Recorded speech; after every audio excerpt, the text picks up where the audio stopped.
focusing on the NFC West. Amanda and I, earlier in the week, we were doing AFC West and AFC South, but we're in just one division that has three teams. This is a division where this is not how we expected things to unfold. Oh, no. Especially with the team out in the Bay Area. Yeah. For sure. They were the betting favorite in the offseason, coming off that loss to Kansas City in the Super Bowl. And they're joined by the Cardinals and Seahawks. It was only the Rams that made it to the postseason this year. So Ryan Wilson standing by. We bring in John Breech for the first time today. Breech, good to be with you here. I'm going to give you first word since you've been patiently waiting. What's John Lynch, Kyle Shanahan and company going to do with all those expectations gone awry? Well, I think the first thing they have to figure out is how much money are they going to give Brock Purdy? That is the biggest question mark for the San Francisco 49ers this offseason. Purdy obviously eligible for a contract extension for the first time. And if you're John Lynch, you're probably already talked to Brock Purdy's agent. And the big question is, you give him Dak Prescott money, and we're talking top of the QB market at $60 million per year, or do you try to talk him down to kind of a Jared Goff, Tua Tagovailoa contract, which was closer to that $53 million per year, which is incredibly high, but not quite at the top of the market. So it will be interesting to see what the 49ers do. We saw what Purdy did this past season when a lot of their players were injured, from Christian McCaffrey. The offensive line was beat up. Brandon Ayuk was out for almost the entire season.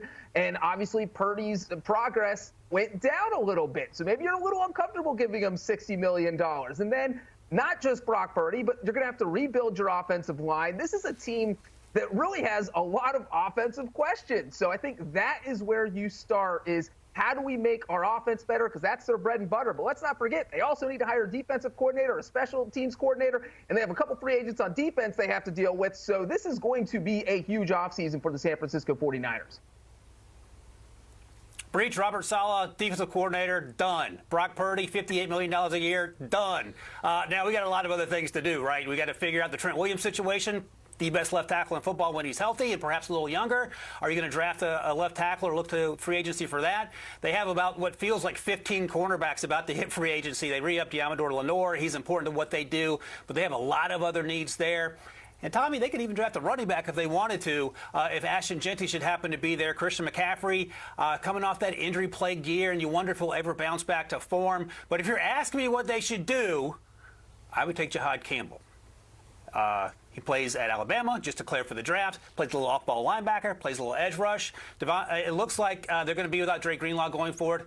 Injury-plagued year this year, of course, about to hit free agency. Pair him next to Fred Warner, let that defense get after it, save a little money in terms of the rookie deal, and go out and pay Brock Purdy. Ryan, you mentioned free agency. Let's go to the Cardinals here, because come March, they have 27 players that are going to hit free agency. So a lot of things that you have to figure out there. And I mean, but just looking at this Cardinals team, there were some bright spots. We were on the bandwagon for a while. We kind of fell off, but they tried to ruin the NFC West, and they did try somewhat successfully. And then they faltered as they and then they faltered as it went down. But Ryan, where do you begin with a team that has had around one winning season since 2015? Well, first, they're fourth in salary cap space available going into 2025, so that's great news. And it's funny you guys mentioned the second half of the season backslide, because historically we just blamed Cliff Kingsbury for being the problem. Turns out he wasn't the problem. He goes to Washington and has a ton of success over the second half of the season. So maybe that's an institutional problem they need to sort out. To your point, Kyler played well in spurts. Probably 85% of Kyler was fun to watch. Obviously, McBride had a great season at tight end. Harrison struggled a little bit as a rookie, so you'll see more from him. But I would look to the defensive side of the ball, particularly the front four. They drafted Darius Robinson in the first round out of Missouri to play edge. He was banged up for much of the season. You could even go interior defensive line if you wanted to, whether through free agency with all that cap space you're going to have, or through the draft. I'll focus on the draft since I do more draft stuff than free agency stuff, but there are going to be plenty of names out there. And one of the names I like a lot, if you're going to focus on that front four, is Kenneth Grant out of Michigan. Plays alongside Mason Graham, who's probably going to be a top 5 pick. Kenneth Grant has a chance to be a first-round pick.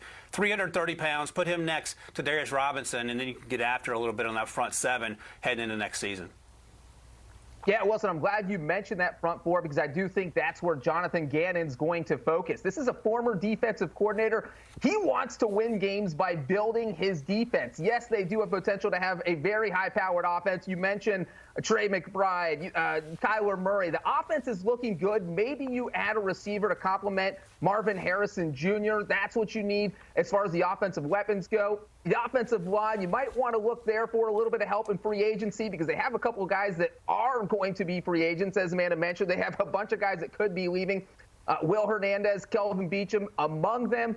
But then you look at the defensive side of the ball, and you look at what Jonathan Gannon did this offseason. They gave, or this past season, they gave an extension to Budda Baker. So now you have Kazir White back there, who is also set to be a free agent. I would be absolutely shocked if the Cardinals let him go. I think Gannon views him as kind of one of those cornerstone guys back there with Baker. So you give him an extension. So I think he is going to look to build the defense first, not just the front four. They need a couple of pass rushers to kind of fortify what they're doing on defense. So I think that's what we're going to see them do in free agency. And as you said, Ryan, they have a lot of money to burn. So maybe they'll swing for the fences, or maybe they'll go for someone like Chase Young, Matthew Judon, just a proven pass rusher who can go in there and help right away.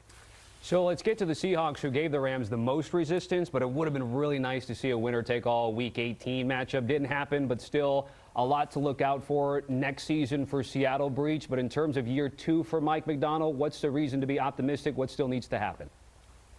Well, I think you're optimistic because you won 10 games. Sure, you didn't make the playoffs. Maybe they expand the postseason to 8 games, and then the Seahawks, 8 teams, the Seahawks would have gotten in. But I think if you are Mike Macdonald, you are thrilled with how the year went, except for the fact you missed the playoffs. 10-7 is pretty impressive. But when you go into this offseason, the first thing the Seahawks have to figure out is, are you absolutely committed to Geno Smith? Because Geno Smith is going into the final year of his contract. If you're committed to him, he's going to want an extension, so you're going to have to hammer some sort of deal out. Now, the Seahawks, we just mentioned how the Cardinals have a lot of salary cap space, top 4 in the NFL going into the offseason.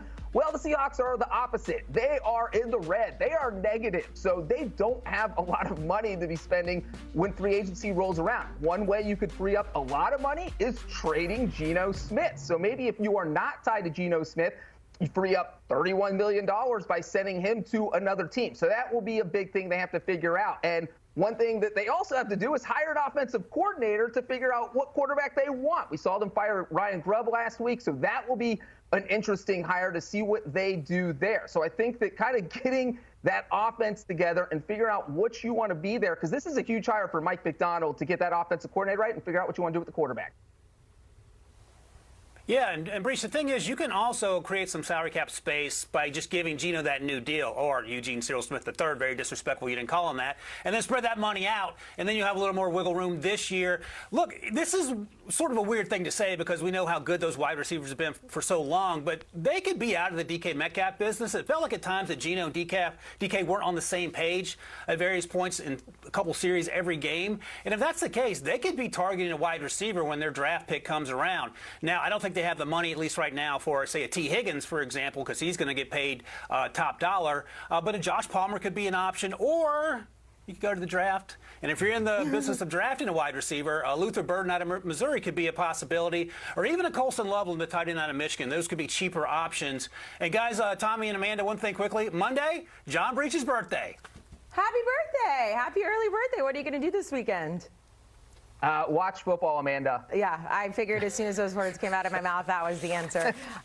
Maybe get like a little football cake with a candle on it. Ooh, enjoy your birthday. Out. Happy early birthday, John Breech, Ryan Wilson there. Taking a look at the final standings as we did see them come down in the NFC West. Tommy, as you mentioned, it would have been great to see a winner-take-all at the end of the season. Didn't see it, though. A lot of good things to like about the Seahawks. Rams, though, finishing that. By the way, they host the Vikings Monday night. Vikings coming into L.A.